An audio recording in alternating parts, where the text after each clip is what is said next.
डोढ़ी त लागे ना लागे ले नाने के रहली छिनार बोलो हाय रे सब हो जाला माफ जवन बुरा होला सब हो जाला माफ जवन बुरा होला बिना देवरन के फागुन अधूरा होला बिना देवरन के फागुन अधूरा होला।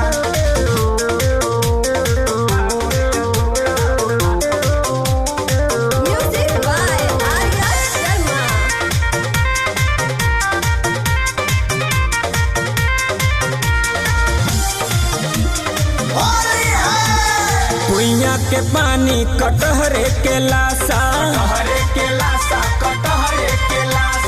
पर साल भौजी तू दे गईलू झांसा कहाँ बड़ी भौजी होता हर बहिन कहाँ बड़ी भौजी होता हर बहिन हेने बोलाओ तनी डाली में कसीन बोला हाय रे कुइया के पानी कटहरे के लाशा पर साल भौजी तू दे गईलू झांसा हसो जान जेबू कैसे धूरा धूरा होला बिना देवरन के फागुन अधूरा होला बिना देवरन के फागुन अधूरा होला।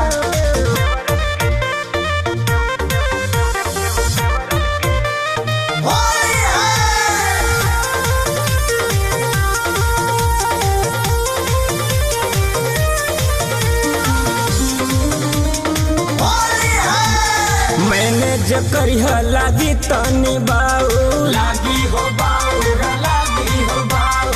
आदत जे लागी तो कहबू कियाऊ अशोक के होली हो जाई बेकार अशोक के होली हो जाई बेकार ससुरारी में साली के छोड़े न सार बोलो हाय रे मैंने जकरी लागी तनी बाउर आदत जे लागी तो कहबू कियाऊर रंग डाली अविनाश तब पूरा होला बिना देवरन के फागुन अधूरा होला बिना देवरन के फागुन अधूरा।